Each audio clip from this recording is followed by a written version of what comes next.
ಸ್ನೇಹಿತರೆ ನಮಸ್ಕಾರ, welcome back to Shobhita creations. Friends, ಇವಾಗ ನಾವು ಎಂಬ್ರಾಯ್ಡ್ರಿ ಮಾಡ್ತೀವಿ ಅಂತ ಅಂದಾಗ ಕ್ಯಾನ್ವಾಸ್ ನ ಯೂಸ್ ಮಾಡ್ತೀವಿ. ಕ್ಯಾನ್ವಾಸ್ ನ ಯಾವ ರೀತಿ ಯೂಸ್ ಮಾಡಬೇಕು ಅನ್ನೋದು ಒಂದು, ಹಾಗೇನೆ ಈ ಮಿಷನ್ ನಲ್ಲಿ ಕೆಲವೊಂದ್ಸರಿ ಸ್ಟಿಚ್ ಪ್ರಾಬ್ಲಮ್ ಆದಾಗ ಸ್ಟಿಚ್ ಯಾವ ರೀತಿ ಬರುತ್ತೆ, ಅದರಲ್ಲಿ ನಾವು ಹೇಗ್ ಸರಿ ಮಾಡ್ಕೋಬೇಕು ಅನ್ನೋದ್ರ ಸಂಪೂರ್ಣ ಮಾಹಿತಿನ ಇವತ್ತು ನಾನು ಈ ವಿಡಿಯೋದಲ್ಲಿ ತೋರಿಸ್ಕೊಡ್ತಾ ಇದ್ದೀನಿ. ನೋಡಿ, ಈಗ ನಾನು ಇದಕ್ಕೆ ಆದಂತಹ ಒಂದು ಕ್ಯಾನ್ವಾಸ್ ಅನ್ನೋದು ಸಿಗತ್ತೆ. ಇದು ಪೇಪರ್ ರೀತಿಯಲ್ಲಿ ನಾವು ಎಂಬ್ರಾಯ್ಡ್ರಿ ಮಾಡಿ ಆದ್ಮೇಲೆ ನೀಟಾಗಿ ಇದನ್ನ ಪೇಪರ್ ತರ ಹರಿದು ತೆಗಿಬಹುದು.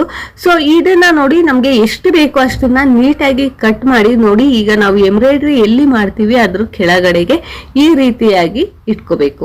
ಈ ರೀತಿಯಾಗಿ ಇಟ್ಕೊಂಡು ಇದ್ರ ಮೇಲೆ ನೀವು ಎಂಬ್ರಾಯ್ಡ್ರಿ ಮಾಡಿದಾಗ ಎಷ್ಟೇ ತೆಳುವು ಬಟ್ಟೆ ಇತ್ತು ಅಂತ ಅಂದ್ರೂ ಕೂಡ ನಿಮ್ಗೆ ಎಂಬ್ರಾಯ್ಡ್ರಿ ಅನ್ನೋದು ತುಂಬಾನೇ ಪರ್ಫೆಕ್ಟ್ ಆಗಿ ಸ್ಟಿಫ್ನಿಂಗ್ ಆಗಿ ಬರುತ್ತೆ. ಯಾಕಂದ್ರೆ ಈಗ ಬಟ್ಟೆ ತೆಳು ಇರುತ್ತಲ್ವಾ, ಈ ರೀತಿಯಾಗಿ ಕ್ಯಾನ್ವಾಸ್ ನ ನಾವು ಯೂಸ್ ಮಾಡೋದ್ರಿಂದ ತುಂಬಾನೇ ಸ್ಟಿಫ್ನಿಂಗ್ ಆಗಿ ಬರುತ್ತೆ, ತುಂಬಾ ಚೆನ್ನಾಗಿ ಕೂತ್ಕೊಳ್ಳುತ್ತೆ.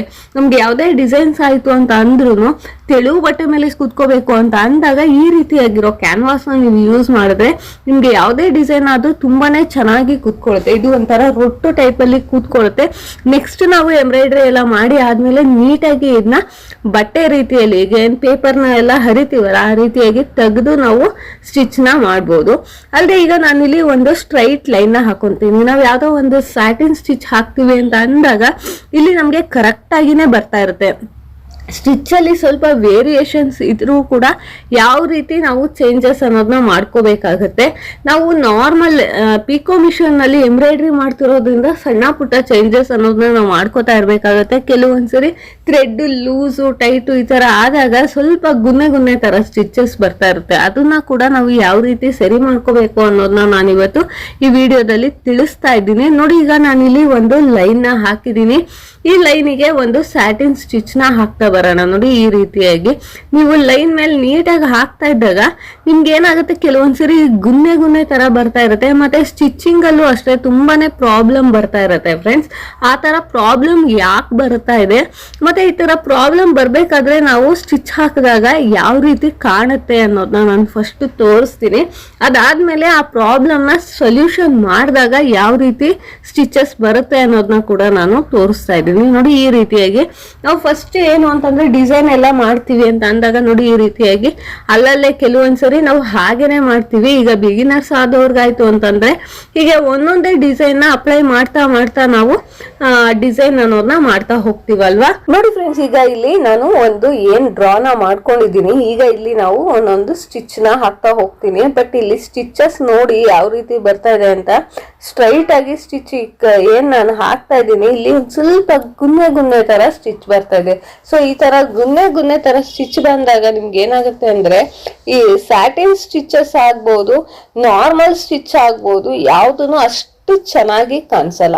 ಚೆನ್ನಾಗಿ ಕಾಣಿಸ್ಬೇಕು ಅಂದ್ರೆ ನಿಮ್ಗೆ ಸ್ಯಾಟಿನ್ ಸ್ಟಿಚ್ ಯಾವುದೇ ರೀತಿಯಾದಂತಹ ಪ್ರಾಬ್ಲಮ್ ಇಲ್ದಲೇ ಬರ್ಬೇಕು.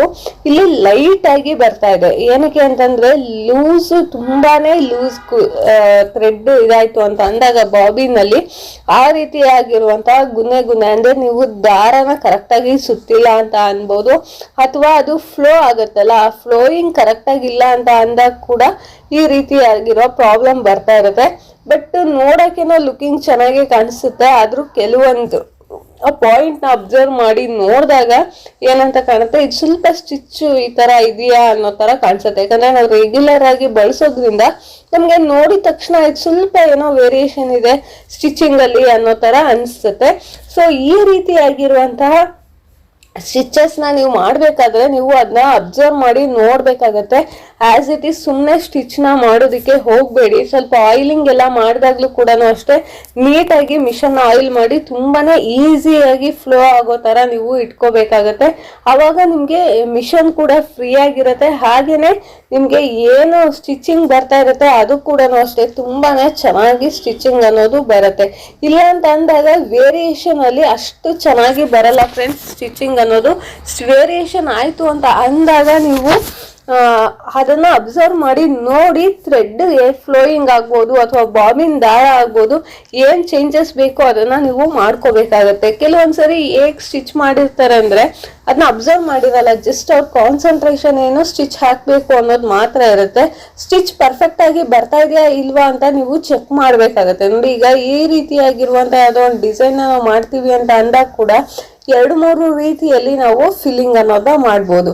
ನಾನು ಫಿಲ್ ಮಾಡಿ ತೋರಿಸ್ತೀನಿ ನೋಡಿ. 2 ರೀತಿಯಲ್ಲಿ ನಾವು ಫಿಲ್ ಮಾಡಿದ್ರು ಕೂಡ ನಮ್ಗೆ ಏನ್ ಬರುತ್ತೆ ಅಂದ್ರೆ ಗುನ್ನೆ ತರನೇ ಸ್ಟಿಚಸ್ ಬರ್ತಾ ಹೋಗುತ್ತೆ. ನೋಡಿ ತೋರಿಸ್ತಾ ಇದ್ದೀನಿ, ಅಬ್ಸರ್ವ್ ಮಾಡಿ ನೋಡಿದ್ರೆ ನಿಮ್ಗೆನೆ ಗೊತ್ತಾಗುತ್ತೆ. ಈಗ ನಾನು ಸಿಂಗಲ್ ಲೇಯರ್ ಅಂದ್ರೆ 0 ಇಂದ ಸ್ಟಿಚ್ ಹಾಕ್ತಾ ಇದ್ರು ಕೂಡ ಅಲ್ಲಿ ಸ್ವಲ್ಪ ಒಂದು ಡಾಟ್ ತರ ಬರ್ತಾನೆ ಇರುತ್ತೆ. ಅಲ್ಲದೆ ನೀವು ಪ್ರಾಕ್ಟೀಸ್ ಮಾಡ್ಬೇಕಾದ್ರೆ ಕೂಡ ಅಷ್ಟೇ ನೋಡಿ, ಇದೆಲ್ಲ ನಿಮ್ಗೆ ಬ್ಲೌಸ್ ಡಿಸೈನ್ಸಿಗೆ ಅಥವಾ ಡ್ರೆಸ್ ಡಿಸೈನ್ಸಿಗೆ ತುಂಬಾನೇ ಯೂಸ್ ಆಗುವಂತಹ ಡಿಸೈನ್. ಅಂದ್ರೆ ಒಂದು ಸೈಡ್ ನಾವು ಏನ್ ಸ್ಯಾಟಿನ್ ಸ್ಟಿಚ್ ನ ತಗೊಂಡು ಅದ್ರ ಪಕ್ಕಕ್ಕೆ ಈ ರೀತಿಯಾಗಿ ಲೀಫ್ ಅಥವಾ ಒಂದು ಫ್ಲವರ್ ಅಥವಾ ಈ ರೀತಿಯಾಗಿರೋದು ಅಥವಾ ಇನ್ನು ದೊಡ್ಡ ಫ್ಲವರ್ ಮತ್ತೆ ಗುಪ್ತ ಈ ತರದ್ದೆಲ್ಲ ಬಂದಾಗ ತುಂಬಾನೇ ಚೆನ್ನಾಗಿ ಬರ್ಬೇಕಾಗುತ್ತೆ. ಈ ರೀತಿಯಾಗಿ ನೋಡಿ ನಾನು 0 ಅಲ್ಲಿ ಸ್ಟಿಚ್ ಮಾಡಿದಾಗ ಕೂಡ ಪರ್ಫೆಕ್ಟ್ ಆಗಿನೇ ಬಂದಿದೆ ಅಂತ ಅನ್ಸುತ್ತೆ. ಆದ್ರೆ ಇಲ್ಲಿ ಹತ್ರ ಹೋಗಿ ನೋಡಿದಾಗ ಸ್ವಲ್ಪ ಸ್ಟಿಚ್ ಅಲ್ಲಿ ಗುನ್ನೆ ತರ ಬಂದಿರುತ್ತೆ. ಸೊ ಸ್ಯಾಟಿನ್ ಸ್ಟಿಚ್ ಅಲ್ಲಿ ಅಂತೂ ಎದ್ದು ಕಾಣಿಸುತ್ತೆ. ಇಲ್ಲಿ ಸ್ಯಾಟಿನ್ ಸ್ಟಿಚ್ ಅಲ್ಲಿ ಸ್ವಲ್ಪ ಗುನ್ನೆ ತರ ಸ್ವಲ್ಪ ಎದ್ದು ಕಾಣಿಸ್ತಾ ಇರುತ್ತೆ.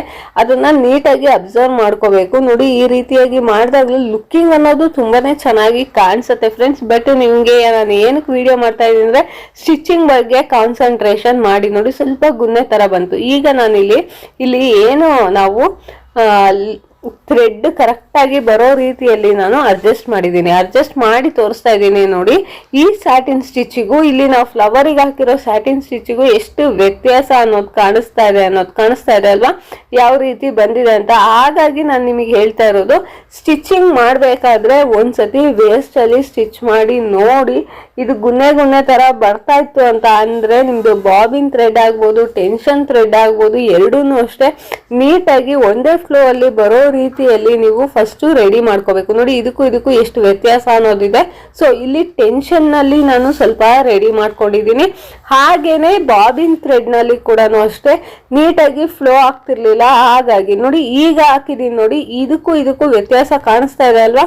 ಅಲ್ಲಿ ಗುನ್ನೆ ತರ ಬಂದಿದೆ, ಇಲ್ಲಿ ಯಾವುದೇ ರೀತಿಯಾದಂತಹ ಗುನ್ನೆ ತರ ಬಂದಿಲ್ಲ. ಸ್ಟ್ರೈಟ್ ಆಗಿ ಯಾವ ರೀತಿ ಬಂದಿದೆ. ಮತ್ತೆ ಶೇಪ್ಸ್ ಅಷ್ಟೇ ತುಂಬಾನೇ ಚೆನ್ನಾಗಿ ಬರುತ್ತೆ. ಶೇಪ್ಸ್ ಕೊಡ್ಬೇಕಾದ್ರೆ ನೀವು ಮೂವಿಂಗ್ ಮಾಡ್ಬೇಕಾದ್ರೆ ಫ್ರೇಮ್ ಅಷ್ಟೇ ನೀಟಾಗಿ ತಗೊಳ್ಳಿ.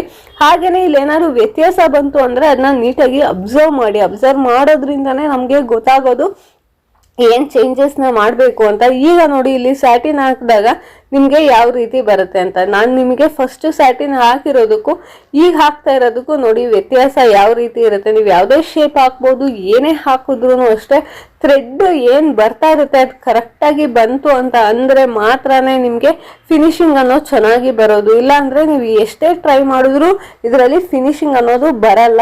ಈ ವಿಡಿಯೋ ನಿಮ್ಗೆಲ್ಲ ಖಂಡಿತ ಇಷ್ಟ ಆಗಿದೆ ಅನ್ಕೊಂತೀನಿ, ಯೂಸ್ ಆಗಿದೆ ಅಂತ ಕೂಡ ಅನ್ಕೊಂತೀನಿ. ಇಷ್ಟ ಆದ್ರೆ ಲೈಕ್ ಮಾಡಿ, ಶೇರ್ ಮಾಡಿ, ಕಮೆಂಟ್ ಮಾಡಿ. ನೀವಿನ್ನೂ ನಮ್ಮ ಚಾನಲ್ಗೆ ಸಬ್ಸ್ಕ್ರೈಬ್ ಆಗಿಲ್ಲ ಅಂದ್ರೆ ಮರಿದೆ ಸಬ್ಸ್ಕ್ರೈಬ್ ಆಗಿ, ಪಕ್ಕದಲ್ಲಿರೋ ಬೆಲ್ ಐಕಾನ್ ನ ಕ್ಲಿಕ್ ಮಾಡಿ. Thank you for watching friends.